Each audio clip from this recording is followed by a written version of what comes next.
बदलाव कभी आसान नहीं होता, लेकिन हमेशा संभव होता है। जब समय कठिन होता है, हम हार नहीं मानते, हम उठते हैं और लड़ते हैं। ये कहना है अमेरिका के 44वें राष्ट्रपति बराक ओबामा का, जो अमेरिका के इतिहास के पहले अफ्रीकन अमेरिकन प्रेसिडेंट बने थे और अपनी काबिलियत के दम पर अगले 9 सालों में उन्होंने शिक्षा और व्यापार से लेकर सेना और मानव अधिकारों तक अमेरिका को बदल कर रख दिया। उनके शासनकाल के दौरान ही ब्लैक लोगों को अमेरिकन सोसाइटी में सही दर्जा मिल पाया था।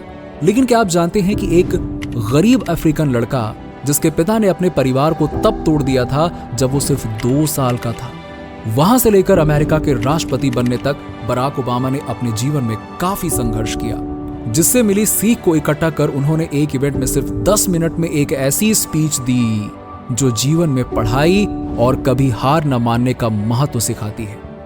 लेकिन उन्होंने ये स्पीच इंग्लिश में दी है और भारत की मातृभाषा हिंदी है। इसीलिए आज हम इस स्पीच का हिंदी अनुवाद करेंगे, जिसमें शब्द तो सारे सर बराक ओबामा के होंगे, लेकिन आवाज मेरी होगी। फ्यूचर में ऐसी ही लाइफ चेंजिंग स्पीचेस को सुनने के लिए लाइव मोटिवेट टीवी को सब्सक्राइब जरूर करें। तो चलिए शुरू करते हैं। जब मैं छोटा था, मेरा परिवार विदेश में रहता था और मैं कुछ सालों के लिए इंडोनेशिया में रहा था। उस वक्त मेरी मां के पास मुझे वहां भेजने के पैसे नहीं थे, जहां अमेरिकन बच्चे स्कूल जाते थे। लेकिन उन्होंने सोचा कि मेरे लिए अमेरिकी शिक्षा जारी रखना जरूरी है। इसीलिए उन्होंने सोमवार से शुक्रवार तक मुझे एक्स्ट्रा लेसन्स देने का निर्णय लिया। चूंकि उन्हें रोजाना काम पर जाना होता था, इसीलिए वो मुझे रोजाना सुबह 4:30 बजे ही पढ़ा पाती थी। मगर जब भी मैं शिकायत करता था तो वो मुझे उन निगाहों से देखती थी और कहती थी कि ये मेरे लिए भी कोई पिकनिक नहीं है, सुबह सुबह उठना, ये वो तो मैं जानता हूं कि आप में से कुछ लोग आज भी स्कूल वापस आने की कोशिश कर रहे हैं, लेकिन मैं आज यहां हूं क्योंकि मुझे आपको कुछ बताना है। तो जब मैं 2 साल का था, तब मेरे पिता ने मेरा परिवार छोड़ दिया था और मेरा पालन पोषण एक अकेली मां ने किया था, जिन्हें काम करना पड़ता था और जो कभी कभी बिल्स भरने के लिए स्ट्रगल करती थी और हमेशा हमें वो चीजें देने में सक्षम नहीं हो पाती थी जो अन्य बच्चों के पास होती थी। कई बार ऐसा भी हुआ कि जब मुझे अपने जीवन में पिता के होने की कमी महसूस हुई। ऐसे भी समय था जब मैं अकेला था और मुझे लगता था कि मैं इसमें फिट नहीं बैठता। इसीलिए मैं हमेशा उतना फोकस नहीं था जितना मुझे स्कूल पर होना चाहिए था। इसी चक्कर में मैंने कई ऐसी चीजें की जिन पर मुझे गर्व नहीं है। जितनी मुसीबतों में पड़ना चाहिए था, मैं उससे भी ज्यादा मुसीबतों में पड़ गया और मेरा जीवन आसानी से गलत मोड़ पर जा सकता था। लेकिन मैं खुशकिस्मत था। मुझे कई दूसरे मौके मिले और मुझे कॉलेज और लॉ स्कूल जाकर अपने सपनों को पूरा करने का अवसर मिला। मेरी पत्नी, हमारी फर्स्ट लेडी मिशेल ओबामा, उनकी भी ऐसी ही कहानी है। उसके माता पिता में से कोई भी कॉलेज नहीं गया था और उसके पास बहुत पैसा भी नहीं था। लेकिन उन्होंने और मिशेल ने कड़ी मेहनत की ताकि वो इस देश के बेस्ट स्कूल में जा सके। हो सकता है कि आप में से कुछ लोगों के पास ये एडवांटेजेस ना हो सकता है कि आपके जीवन में ऐसे लोग ना हो जो आपको वो सहायता दें जिसकी आपको जरूरत है। हो सकता है कि आपके परिवार में किसी की नौकरी चली गई हो और खर्च करने के लिए पर्याप्त पैसे तक ना हो सकता है कि आप ऐसे पड़ोस में रहते हो जहां आप सुरक्षित महसूस ना करते हो, या आपके ऐसे दोस्त हों जो आप पर ऐसे काम करने के लिए दबाव डाल रहे हों जिनके बारे में आप जानते हो कि वो गलत है। शायद आप एक महान लेखक बन सकते हैं, इतने की किताब या अखबार में भी अच्छे आर्टिकल लिख पाओ, लेकिन आपको अपने इस टैलेंट का पता तब तक नहीं लगेगा जब तक आप वो इंग्लिश पेपर ना लिखें, वही अंग्रेजी परीक्षा का पेपर जो आपकी क्लास में आपको मिला है। शायद आप कोई इनोवेटर या इन्वेंटर बन सकते हैं, इतने अच्छे कि नए आईफोन, दवाई या वैक्सीन की खोज कर सको। लेकिन जब तक आप अपनी साइंस क्लास के लिए अपना प्रोजेक्ट नहीं बनाते हैं, तब तक आपको इसका पता नहीं चल सकता। शायद आप मेयर या सेनेटर या सुप्रीम कोर्ट के जज बन सकते हैं, लेकिन जब तक आप स्टूडेंट गवर्नमेंट या डिबेट टीम में शामिल नहीं हो जाते, तब तक आप शायद ये नहीं जान पाएंगे। और इससे कोई फर्क नहीं पड़ता है कि आप अपने जीवन में क्या करना चाहते हैं। मैं गारंटी देता हूं कि इसे करने के लिए आपको शिक्षा की आवश्यकता पड़ेगी ही पड़ेगी। आप डॉक्टर, टीचर या पुलिस ऑफिसर बनना चाहते हैं, आप नर्स या वास्तुकार, वकील या हमारी सेना के जवान बनना चाहते हैं, इनमें से हर एक करियर के लिए आपको अच्छी शिक्षा की आवश्यकता है। आप स्कूल छोड़कर किसी अच्छी नौकरी में नहीं लग सकते। आपको इसके लिए ट्रेनिंग लेनी होगी, इसके लिए काम करना होगा और इसके लिए सीखना होगा। और यह केवल आपके जीवन और आपके भविष्य के लिए ही महत्वपूर्ण नहीं है, बल्कि आप शिक्षा लेकर जो बनोगे वो इस देश का भविष्य भी तय करेगा। आज आप स्कूल में जो सीख रहे हैं वो ये निर्धारित करेगा कि एक देश के रूप में हम भविष्य में अपनी सबसे बड़ी चुनौतियों का सामना कर सकते हैं या नहीं। आपको कैंसर और एड्स जैसी बीमारियों का इलाज करने और न्यू एनर्जी टेक्नोलॉजी को विकसित करने और हमारे पर्यावरण की रक्षा के लिए विज्ञान और गणित में सीखे गए ज्ञान और समस्या निवारण कौशल की आवश्यकता होगी।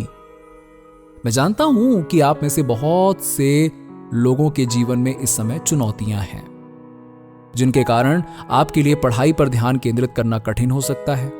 मुझे पता है ये कैसा है, लेकिन दिन के अंत में आपके जीवन की परिस्थितियां, आप कैसे दिखते हैं, आप कहां से आते हैं, आपके पास कितना पैसा है, आपके घर पर क्या चल रहा है, इनमें से कुछ भी होमवर्क ना करने और स्कूल में बुरा रवैया दिखाने का बहाना नहीं है।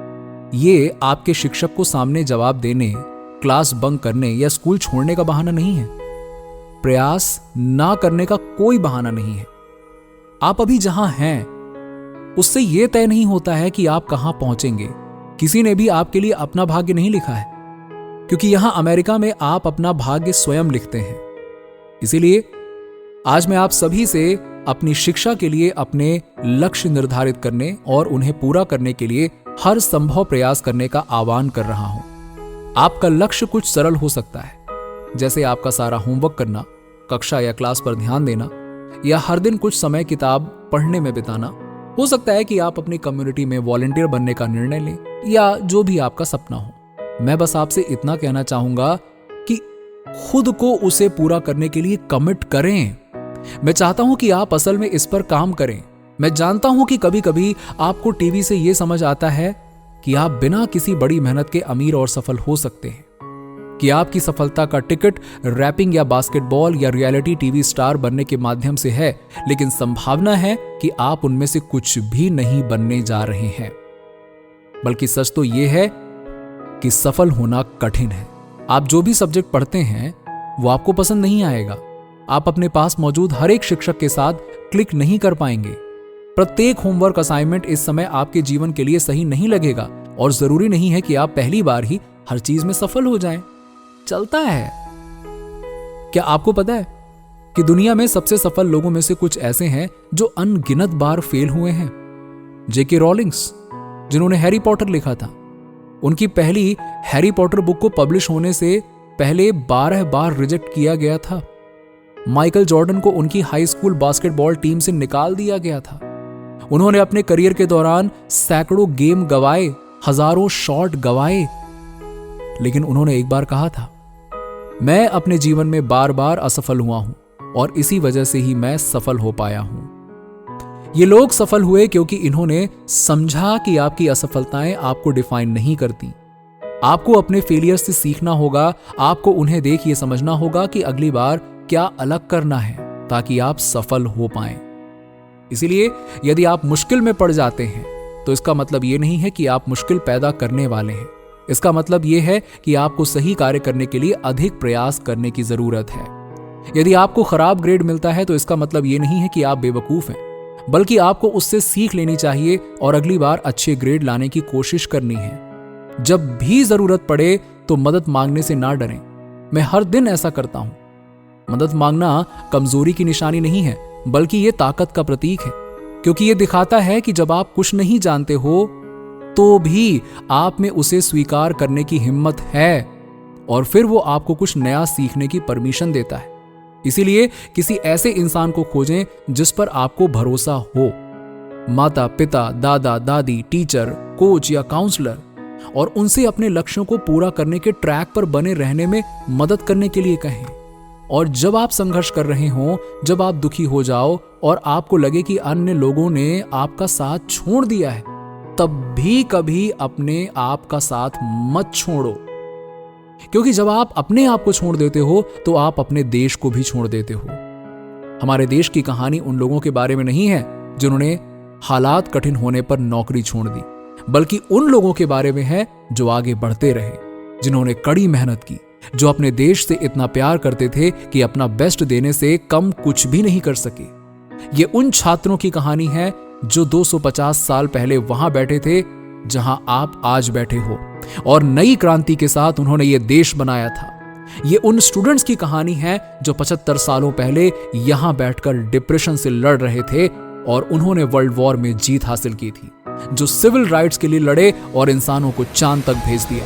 ये उन विद्यार्थियों की कहानी है जिन्होंने 20 साल पहले आपकी ही जगह पर बैठकर गूगल, ट्विटर और फेसबुक की शुरुआत की थी। इसीलिए मैं आज आपसे पूछना चाहता हूं कि आपका कंट्रीब्यूशन क्या होगा?